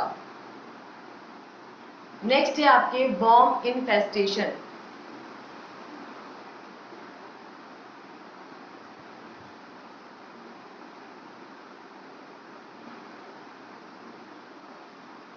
वर्म इन्फेस्टेशन की बात करें तो इसके अंदर पॉजिटिव एजेंट की बात करें तो the cause of worm infections include coming in contact with the infected surface such as soil containing eggs and germs at a playground and touching pets infected with the worms. Second is consuming infected food and water. Third, improper hygiene. Fourth, inadequate hand washing. The sign and symptoms or clinical presentation is abdominal pain, diarrhea, nausea, vomiting, gas, bloating, fatigue, unexplained weight loss, abdominal pain and tenderness. The epidemiology is overall prevalence of intestinal worm infections were found in 49.38%. Ascariasis was the most common parasite, followed by the tinea, that is 2.1%, and high Menolapsis nana, which is 0.21%. Cure rate was found to be 66% for the Ascaris and 100% in the other cases. ठीक है, worms का infection जो होता है वो क्या कहलाता है, वॉर्म इन्फेस्टेशन कहलाता है। इसके अंदर क्या होता है, किसकी वजह से हुआ है ये वॉर्म्स का इन्फेक्शन, कि जब कोई पर्सन जो है किसी इन्फेक्टेड सरफेस के यानी कि इन्फेक्टेड सॉइल के जिसके अंदर एग्स होते हैं, अंडे होते हैं, या जो जर्म्स होते हैं उसके वहाँ पे खेल रहा होता है, या फिर ऐसे जानवरों को टच कर रहा होता है जिनमें ये वॉर्म्स प्रेजेंट है, तो उनके जब वो कॉन्टेक्ट में आता है तब वहाँ पे वॉर्म इन्फेस्टेशन होता है। या फिर आप फूड या इन्फेक्टेड वाटर के को कंज्यूम कर लेते हो, या आप अनहाइजीनिक तरीके से रहते हो, या आप अच्छे से हाथ नहीं धोते हो, तो भी ये वॉर्म इन्फेस्टेशन देखने को मिलता है। इसके अंदर कॉमन साइन एंड सिम्टम्स क्या है कि पेट में दर्द होगा, उल्टी जैसा मन करेगा, नूजिया होगा, वॉमिटिंग हो जाएगी, डायरिया होगा, पेट में गैस होगी, ब्लॉटिंग होगी, जल्दी भी थक जाओगे, ठीक है, बहुत ज़्यादा अनएक्सप्लेन्ड वेट लॉस होगा, पेट में बहुत ज़्यादा दर्द होगा, टेंडरनेस होगी। और एपिडर्मोलॉजिस की कैसी होती है कि ओवरऑल जितने भी इंटेस्टाइनल वॉर्म्स के इन्फेक्शन होते हैं वो होता है 49.38%, जिसके अंदर एस्केरिस सबसे ज़्यादा कॉमन पाया जाने वाला पैरासाइट है जो है 46 to 88%। उसके बाद टीनिया होता है 2.1%, और फिर होता है हाई मिनोलैप्स नाना जो होता है 0.21%। यहाँ पे जो क्योर रेट है यानी कि ठीक होने की जो रेट है वो है लगभग 66% एस्केरिस के केस में, और अदर केसेस में लगभग 100% रिकवरी हो जाती है। नेक्स्ट है फूड पॉइजनिंग। फूड पॉइजनिंग का मतलब क्या होता है कि जब आप कोई खराब खाना खा लेते हो ना, बासी खाना खा लेते हो, तो उसकी वजह से जो पेट में दर्द होता है, ब्लॉटिंग होती है, तो उसको क्या बोलते हैं, फूड पॉइजनिंग बोलते हैं। तो किसकी वजह से हुई है, देखो फूड पॉइजनिंग क्या इसका पॉजिटिव एजेंट है, तो it is also called food borne illness, and the illness which is caused by eating the contaminated food. Infectious organisms including the bacteria, virus, parasite and other toxins are the most common cause of food poisoning. The symptoms and clinical manifestation is nausea, vomiting, watery or bloody diarrhea, abdominal pain, cramps and fever. The epidemiology is the US Centers for the Disease Control and Prevention, that is CDC, estimates 1 in 6 Americans, that is 48 million people, are affected by the foodborne illness annually. The estimate suggests 1,28,000 people are hospitalized and 3,000 are die. ठीक है, food poisoning की बात करें तो food poisoning किसकी वजह से होती है, फूड बॉर्न इलनेस के अंदर आती है, यानी कि खाने की वजह से होती है, यानी कि जब कोई पर्सन कोई कंटामिनेटेड फूड खाता है, खराब खाना खाता है, तो उसकी वजह से उसके अंदर जो इन्फेक्शियस ऑर्गेनिज्म प्रेजेंट होते हैं, यानी कि बैक्टीरिया, वायरस, पैरासाइट, फंगस जो प्रेजेंट होते हैं, जो टॉक्सिन्स प्रेजेंट होते हैं, वो मेजरली किसके लिए रिस्पॉन्सिबल होते हैं? फूड पॉइजनिंग के लिए रिस्पॉन्सिबल होते हैं। और उसके क्या साइन एंड सिम्टम्स होते हैं कि क्या देखने को मिलता है? नोजिया यानी कि उल्टी, वॉमिटिंग, ठीक है, वाटरी मतलब डायरिया होना जिसमें बहुत ज्यादा ब्लडी और मतलब ब्लड वाला, और वाटरी स्टूल का फॉर्मेशन होना, अब्डोमिनल पेन मतलब पेट में दर्द होना, क्रैम्प्स आना, ठीक है, फीवर मतलब बुखार हो जाना, इस तरीके की मेजर साइन एंड सिम्टम्स दिखाई देते हैं। फिर एपिडेमियोलॉजी की बात करें तो यहाँ पे क्या है? यूएस सेंटर है किसके लिए? कंट्रोल और प्रिवेंशन के लिए, बीमारी को रोकने के लिए और बीमारी को कंट्रोल। यूएस के अंदर सेंटर है जहाँ पे लगभग 6 सेंटर है, जिसमें से एक आपके अमेरिका में है, ठीक है, यानी कि 48 मिलियन लोग जो है, ठीक है, 6 केसेस अगर टोटल आते हैं तो उसमें से एक केस हमेशा कहाँ का आता है? अमेरिका का आता है, यानी कि लगभग 48 मिलियन लोग हैं जो वहाँ पे अमेरिका के अंदर फूड बोर्न इलनेस की वजह से अफेक्ट होते हैं हर साल, जिसके अंदर से लगभग 1,28,000 लोग हैं जो हर साल हॉस्पिटलाइज हो रहे हैं, लगभग 3,000 लोग हैं जो फूड पॉइजनिंग की वजह से मर जाते हैं। कहाँ पे? अमेरिका के अंदर, ठीक है।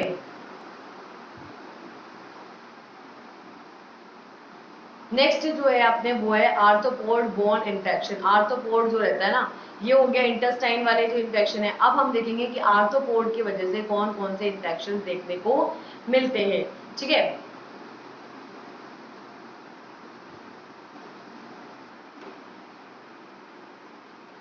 सो आर्थ्रोपोड बोन डिजीज के अंदर जो फर्स्ट हमारी डिजीज है वो है डेंगू, ठीक है। डेंगू क्या होता है? देखो एक सेकेंड रुकना। देखो, डेंगू की बात करें तो डेंगू किसकी वजह से होता है? The causative agent of dengue is the coronavirus, is the virus which is responsible for the causing dengue is called the dengue virus, that is DENV, and it is a viral infection which is transmitted to human through the bite of infected mosquitoes.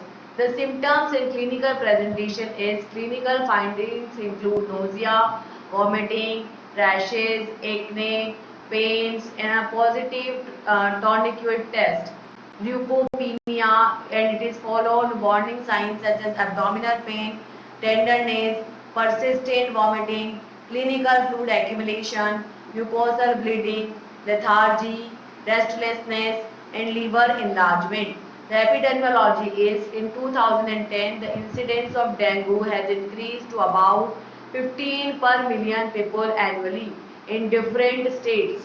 Every year more than 1 lakh infections and 200 to 400 death occur through out the India, ठीक है। तो first जो हम इसके अंदर arthropod born infection के अंदर disease देख रहे हैं वो है डेंगू। डेंगू किसकी वजह से होता है? डेंगू वायरस की वजह से। जिस वायरस की वजह से डेंगू होता है उसे डेंगू वायरस बोला जाता है। तो ये क्या है? एक वायरल इन्फेक्शन है जो कि जब मस्कीटो काटता है तो मस्कीटो की बाइट के थ्रू ह्यूमन के अंदर ट्रांसमिट हो जाता है। इसके क्लिनिकल सिम्टम्स ये हैं कि इसमें कैसे पता चलता है कि डेंगू हुआ है, कि उसको जो पर्सन रहता है ना, होस्ट रहता है, वो वॉमिटिंग कर रहा होता है, उल्टी उल्टी जैसा मन करता है, रैशेज हो जाते हैं, रेडनेस हो जाती है, पेन होता है, ठीक है, एक्नेस हो जाते हैं, पॉजिटिव टॉर्निक्वेट टेस्ट पे पॉजिटिव आता है, ल्यूकोपीनिया ब्लड में WBC की कमी हो जाती है, और वार्निंग साइन है कि अब आपको बहुत ही ज्यादा प्रिकॉशन रखने की जरूरत है। वो है पेट में दर्द होना, टेंडरनेस होना, वॉमिटिंग लगातार बने रहना, बहुत ज़्यादा फ्लूइड का एक्यूमुलेशन हो जाना, म्यूकोसल ब्लीडिंग होना, म्यूकस वाली ब्लीडिंग होना, लेथार्जी यानी कि थकावट होना, रेस्टलेसनेस मतलब कैसे बैठे रहो बस ऐसा ही मन करना, लीवर इनलार्जमेंट लीवर का बड़ा हो जाना, ये सारे क्या है? डेंगू के सिम्टम्स है। और इसकी एपिडेमियोलॉजी क्या है कि 2010 के अंदर सबसे पहले डेंगू आया था, और ये धीरे धीरे हर एक साल अलग अलग स्टेट्स के अंदर 15 पर मिलियन मतलब 1 मिलियन लोगों में से लगभग 15 लोग हर साल बढ़ रहे हैं हर स्टेट के अंदर जो कि डेंगू के पेशेंट होते हैं। इस तरीके से हर साल 1 लाख से भी ज्यादा इन्फेक्शन आते हैं। ये पर स्टेट की बात करी हमने, तो ओवरऑल हर साल 1 लाख से भी ज्यादा इन्फेक्शन होते हैं, और इंडिया के अंदर लगभग 200 से 400 लोगों की डेथ हो जाती है, मृत्यु हो जाती है हर साल डेंगू की वजह से, ठीक है। फिर जो नेक्स्ट डिजीज है आपके वो है मलेरिया। मलेरिया किस वजह से होती है? मच्छर के काटने की वजह से।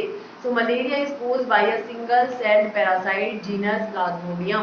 The symptoms are fever, chills and general feeling of discomfort, headache, nausea, vomiting, diarrhea, abdominal pain, muscle pain, joint pain, etc. The epidemiology is in 2020 there were an estimated 241 million cases of malaria worldwide. The malaria is a life-threatening disease which is caused by the parasite that is transmitted to people through the bites of infected female Anopheles mosquito. It is preventable and curable. The estimated number of malaria dead stool is 6,27,000 in 2020. Malaria का जो positive agent है वो है single cell parasite, एक cell वाला parasite जो कि Plasmodium genus से बिलोंग करता है। क्या सिम्टम्स देखने को मिलते हैं? कैसे पता चलता है किसी को मलेरिया? उसको बुखार आएगा, ठंड लगेगी, ठीक है, उसको अलग सा डिस्कम्फर्ट जैसा लगेगा, सिर दर्द होगा, उल्टी जैसा मन करेगा, कई बार उल्टी भी करेगा, डायरिया, उसको बहुत ज़्यादा स्टूल का फॉर्मेशन होगा, पेट में दर्द होगा, जॉइंट्स में, मसल्स में पेन होगा। अब इसकी एपिडेमियोलॉजी क्या है कि 2020 के अंदर 2020 के अंदर लगभग 241 मलेरिया के केस पूरे वर्ल्ड वाइड में फैले हैं, जिसके अंदर हम ये कह सकते हैं कि मलेरिया जो है वो एक लाइफ थ्रेटनिंग डिजीज है, जिंदगी को अफेक्ट करने वाली डिजीज है, मतलब कि इसकी वजह से डेथ भी हो सकती है, इस पैरासाइट की वजह से डेथ भी हो सकती है। लाइफ थ्रेटनिंग डिजीज होती है जो कि क्या होता है, एक पर्सन से दूसरे पर्सन में एक पर्सन में कैसे ट्रांसमिट होती है? जब कोई भी इन्फेक्टेड मादा एनाफिलीज, फीमेल एनाफिलीज मस्किटो, मादा एनाफिलीज मच्छर कभी जब भी किसी इंसान को काटता है तो उसके थ्रू जो है ये पैरासाइट जो है वो उस पर्सन में चला जाता है। हाँ, ये जो बीमारी है प्रिवेंटेबल है, इसको रोका जा सकता है। अगर आप मच्छर को ना काटने तो इसके लिए एंटी मस्किटो लगा लो, और क्योरेबल है, इसको ट्रीट भी किया जा सकता है, ठीक भी किया जा सकता है। लेकिन फिर भी इससे लगभग 2020 के अंदर 6,27,000 जो है केसेस आए थे, जिसके अंदर मलेरिया की वजह से डेथ हो गई थी।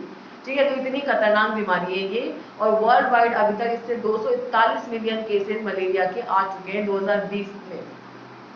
ठीक है, 241 मिलियन केसेस आए हैं, जिसके अंदर 6,27,000 तो डेथ हो गए, 6.5 लाख रुपए, 6.25 लाख लोग जो है मर गए इसकी वजह से। नेक्स्ट है फिलेरियासिस। फिलेरियासिस जिसके अंदर इस तरीके से हाथी पांव भी बोलते हैं इसको। तो the positive lymphatic filariasis include the mosquito-borne filarial nematodes, which is in Boucheria bancrofti, and Bugrae malariae B. tambori. The symptoms and clinical presentation is a dry, paroxysmal, nocturnal cough, wheezing, dyspnoea, anorexia, malacia, and weight loss. The epidemiology is human lymphatic filariasis is caused by mainly Boucheria bancrofti, Bruguiera malariae, Bruguiera timoroi. Of estimated 90.2 million people infected, and more than 90% have bancroftian and less than 10% Bulgarian filariasis. ठीक है, फिलरियासिस की बात करें तो फिलरियासिस किसकी वजह से होता है? जो लिम्फेटिक फिलरियासिस होता है उसके अंदर मेजरली क्या आते हैं? मस्कीटो बॉर्न फिलरियाटिक निमोटॉइड्स आते हैं, मतलब मस्कीटो की वजह से होने वाले फिलरियाटिक निमोटॉइड्स होते हैं। जो निमोटॉइड्स क्या होते हैं? बाउचेरिया बैनक्रॉफ्टी होता है, ब्रुगेरिया मलेरिया होता है, और बी टेम्ब्रोली होता है, जो कि फिलरियासिस करवाते हैं।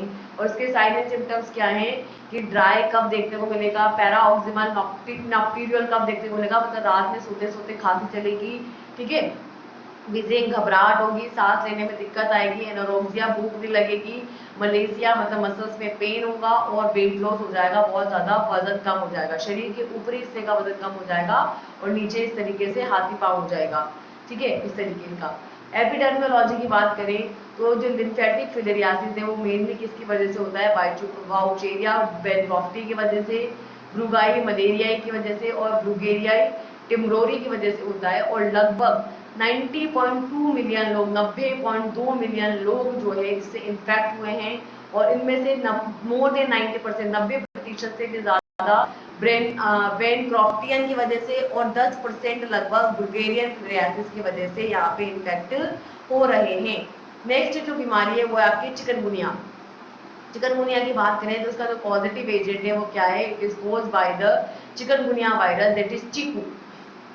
इसके साइन एंड सिम्टम्स क्या हैं? The most common symptoms are the fever, joint pain and other symptoms include headache, सिर दर्द, muscle pain, joint swelling, rashes, and these symptoms usually begin from the 3 to 7 days after the infected mosquito bites you. The epidemiology is the disease that was silent for nearly 32 years re-emerged in the October 2005 outbreak in India that is still going. The first Indian report from the Kolkata. The chikungunya fever has re-emerged in India after nearly 32 years in October 2005, that is 1738, and the outbreak is still ongoing. Chikungunya की बात करें तो chicken वजह से होता है, chikungunya virus की वजह से होता है। इसके जो मोस्ट कॉमन साइलेंट सिम्टम्स हैं वो है फीवर, बुखार आना, जॉइंट्स में पेन होना। अदर सिम्टम्स के अंदर है सिर दर्द होना, मसल्स के अंदर पेन होना, जॉइंट्स के अंदर स्वेलिंग होना, रैशेस हो जाना। और ये सिम्टम्स जो हैं जब कोई भी मच्छर आपको काटता है तो उसके 3 से 7 दिन के बाद, इन्फेक्टेड मच्छर के काटने के 3 से 7 दिन के बाद ये शुरू होते हैं। ठीक है, और इसकी एपिडेमियोलॉजी क्या रही है कि ये जो डिजीज है ये एक साइलेंट बीमारी है। 32 साल लगे इसको, है ना। अक्टूबर 2000 मतलब 32 साल के अंदर ये दोबारा से रीइमर्ज होती है, हर 32 साल में वापस से आती है। तो अक्टूबर 2005 के अंदर इंडिया के अंदर एकदम आउटब्रेक की तरह आई और फिर उसके बाद स्टिल अभी तक ये चल रही है। जो फर्स्ट केस आया वो कोलकाता से आया। ये जो चिकनगुनिया का फीवर है ये इंडिया के अंदर बार बार री इमर्ज होता है, आफ्टर हर 32 साल के अंदर ये वापस से बार बार आता है। तो अक्टूबर 2005 के अंदर सबसे बार पहले आया, उसके बाद ये आउटब्रेक चलता ही गया, फैलता ही गया, फैलता ही गया। तो ये होता है अपना चिकनगुनिया। नेक्स्ट आते हैं सरफेस इंफेक्शन, यानी कि सरफेस पर होने वाले इंफेक्शन, वो बीमारियां जो सरफेस पर, स्किन की सरफेस को अफेक्ट करते हैं। इसके अंदर फर्स्ट जो डिजीज है अपने वो है ट्राकोमा। ट्राकोमा की बात करें तो the positive agent of trachoma is bacterium chlamydia trachomatis. The symptoms are pink eyes, heart burn, anthem, blinding, stroma, epilepsia, pink eyes, blood stroke, influenza, polio, किटाटिक, cholera, green sickness, trachea, hay fever, etc. And the epidemiology is trachoma is hyperendemic in many of the poorest and most rural area of Africa, Central and South America, Asia, Australia, and the Middle East. It is responsible for the blindness and visual impairment of about 1.9 million people. It is caused about 1.4% of all blindness people. ठीक है, ट्राइकोमा का positive agent क्या है? ट्राइकोमा जो है majorly bacterium chlamydia ट्राइकोमाइटिस की वजह से होता है। इसके अंदर पिंक आंखें दिखाई देती है, हार्ट बर्न होता है, सीने में जलन होती है, एंथेमा होता है, ग्रिपिंग होती है ना, ग्रिप से होती है, ब्लाइंडिंग ब्लिंडिंग होती है। एक मिनट रुको।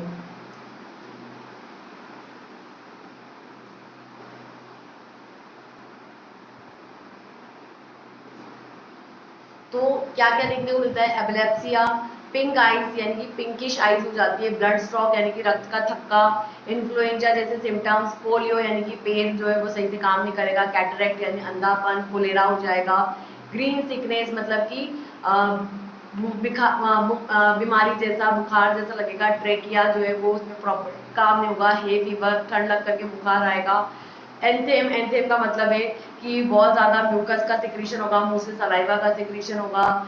ग्रेपे मतलब कि फ्लू जैसे सिम्टम्स दिखाई देने लगेंगे, जैसे कि बुखार आना, ठंड लगना, सिर दर्द होना। ठीक है, एपिलेप्सिया का मतलब होता है, एपिलेप्सिया का मतलब है कि आपको दिखाई नहीं देगा प्रॉपरली, ब्लाइंडिंग हो जाएगी, अंधापन हो जाएगा। और स्ट्रोमा का मतलब होता है कि आपके जो थायराइड ग्लैंड है वो ज्यादा बड़ी हो जाएगी और थायराइड सिक्रीशन जो है वो एक्सेस में होने लगेंगे। तो ये मेजर इसके सिम्टम्स देखने को मिलते हैं। अब इसका ट्रैकिया देखो, ये नॉर्मल आइज यहाँ पे दिखाई गई है कि ये नॉर्मल आइज ऐसी रहती है इस तरीके से, इसके अंदर कुछ भी ये नहीं है। ठीक है, अब स्टेज 1 के अंदर यहाँ पे इन्फ्लामेशन हो रहा है, सेकेंड इंटेंस, यहाँ पे काफी ज्यादा इंटेंस इन्फ्लामेशन हो रहा है। उसके बाद थर्ड स्टेज के अंदर आई लिड जो है वो स्केरिंग हो रही है, आई लिड काफी स्केरिंग हो रही है यहाँ पे। और फोर्थ के अंदर इन ग्रोथ आईलेशेस भी बहुत बड़ी बड़ी इसके अंदर हो जाएगी। ठीक है। तो इसका जो एपिडेमियोलॉजी है वो ये है कि जो ट्राइकोमा है ये हाइपर एंडेमिक है, बहुत ज्यादा हाइपर एंडेमिक है। ठीक है, बहुत ज्यादा जो गरीब एरिया है, जो रूरल एरिया है अफ्रीका का, वहाँ ज्यादा बहुत ज्यादा हाइपर एंडेमिक है, मतलब कि पूरी की पूरी पॉपुलेशन को ये अफेक्ट कर देती है। सेंट्रल और साउथ अमेरिका के अंदर, एशिया में, ऑस्ट्रेलिया में, मिडिल ईस्ट के अंदर ये सब जगह देखने को मिलती है। और ये मेजरली इसके लिए रिस्पॉन्सिबल है 1.9 मिलियन लोगों की ब्लाइंडनेस के लिए, अंधेपन के लिए, विजुअल इम्पेयरमेंट के लिए ये रिस्पॉन्सिबल होता है। और लगभग 1.4% लोग जो है वो पूरे वर्ल्ड वाइड के अंदर, पूरे पूरे वर्ल्ड के अंदर, पूरे ग्लोब के अंदर लगभग जितने लोग हैं उसका 1.4% लोग हैं जो ब्लाइंडनेस से सफर कर रहे हैं, अंधेपन से सफर कर रहे हैं, जो किसकी वजह से होता है, ट्राइकोमा की वजह से होता है। तो ट्राइकोमा जो है मेजरली गरीब एरिया के अंदर, अफ्रीका, सेंट्रल और साउथ अमेरिका, एशिया, ऑस्ट्रेलिया और मिडिल ईस्ट के अंदर देखने को मिलता है, जहाँ पे ये लगभग 1.9 मिलियन लोगों को अंधा कर देता है। और ये रेशियो लगभग पूरे वर्ल्ड का 1.4% होता है। नेक्स्ट जो डिजीज है हमारे वो है टिटेनस। टिटेनस क्या होता है, देखो, the tetanus is cause also called lockjaw. It is a serious infection which is caused by the Clostridium tetani. The symptoms are bloody stool, fever, headache, sensitive to touch, sore throat, sweating, rapid heartburn. The epidemiology is that tetanus occurs more often in person who have been vaccinated against the tetanus, never have been vaccinated against tetanus, or who have not have a booster dose in the last 10 years. ठीक है, tetanus जो होता है basically किसकी वजह से होता है, क्लोस्ट्रीडियम टिटेनी के इन्फेक्शन की वजह से होता है। इसे लॉक जॉब भी बोला जाता है, लॉक जो भी बोलते हैं, इसमें जॉ जो रहता है और लॉक हो जाता है, तो इसे लॉक जो भी बोला जाता है। इसके सिम्टम्स ये हैं कि जो स्टूल आपका निकलेगा उसमें ब्लड आएगा, ठीक है, बहुत ज्यादा स्टूल का फॉर्मेशन होगा, डायरिया हो जाएगा, फीवर, बुखार आएगा, सिर दर्द होगा, टच से सेंसिटिविटी शो करेगा, छूने से सेंसिटिविटी शो करेगा, गला आपका सूख जाएगा, बहुत ज्यादा पसीना आएगा और बहुत ज्यादा सीने में दर्द होगा, बहुत ज्यादा हार्टबर्न होगा। ठीक है, इसकी एपिडेमियोलॉजी क्या है कि जो टिटेनस है वो बहुत ज्यादा उन लोगों को होता है जिन्होंने कभी भी टिटेनस का वैक्सीनेशन नहीं कराया, मतलब टीका नहीं लगवाया। टिटेनस का टीका आता है, टीका लगवा लो तो फिर ये बीमारी नहीं होगी, या फिर उन्होंने पिछले 10 सालों में कभी भी बूस्टर डोज नहीं लिया है, या तो उन्होंने कभी टीका लगवाया ही नहीं है, या अगर लगवाया है तो उसके बाद उन्होंने अगर हर 10 साल में बूस्टर डोज नहीं लिए तो भी ये देखने को मिल सकता है। तो ये होता है आपके इसकी वजह से टिटेनस हो सकता है, और टिटेनस की वजह से काफी गंभीर बीमारी आपको हो सकती है। लास्ट जो अपने डिजीज आती है वो है लेप्रोसी। लेप्रोसी की बात करें तो द पॉजिटिव एजेंट और infection which is caused by the leprosy is slow growing bacteria called mycobacterium लेप्रेई।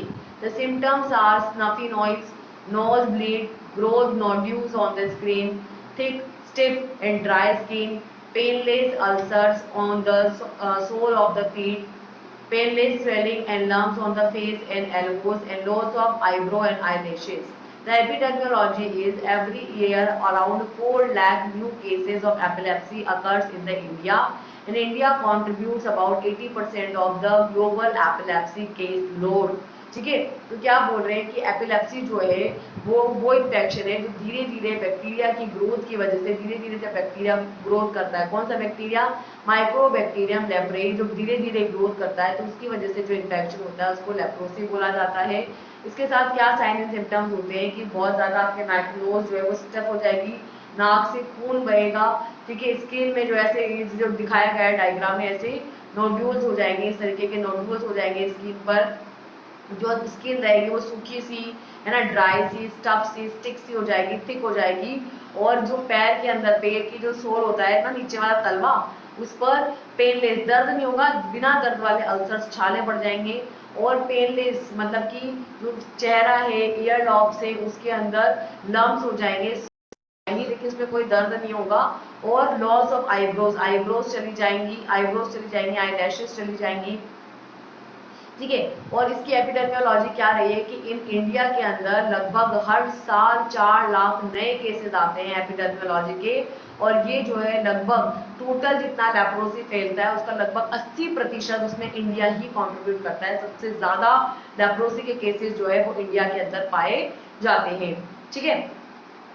तो इसी के साथ ये चैप्टर होता है यहाँ पे कंप्लीट। इसके अंदर हमने स्टार्ट किया था एपिडेमियोलॉजी। उसके अंदर हमने सबसे पहले ही समझा कि एपिडेमियोलॉजी किसका पार्ट है, तो उसके लिए हमने पहले माइक्रोबायोलॉजी को समझा, फिर हम एपिडेमियोलॉजी की हमने बात करी, और फिर हमने बात करी कि कौन कौन से डिजीजेस हैं, कौन कौन से उनके कॉजेटिव एजेंट है, क्या क्या उनके साइन एंड सिम्टम्स है, और किस तरीके से वो स्प्रेड हो रही है, उसकी एपिडेमियोलॉजी क्या होती है। इसके अंदर हमने रेस्पिरेटरी सिस्टम के की बीमारियां, intestinal diseases, surface diseases etcetera को हमने यहाँ पे स्टडी किया है।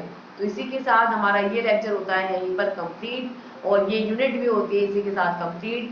अब हम मिलेंगे नेक्स्ट यूनिट के साथ, जो हमारी रहेगी 5th यूनिट, ठीक है, जिसमें हम एक नए टॉपिक को डिस्कस करेंगे। So till then, thank you and all the best, bye bye.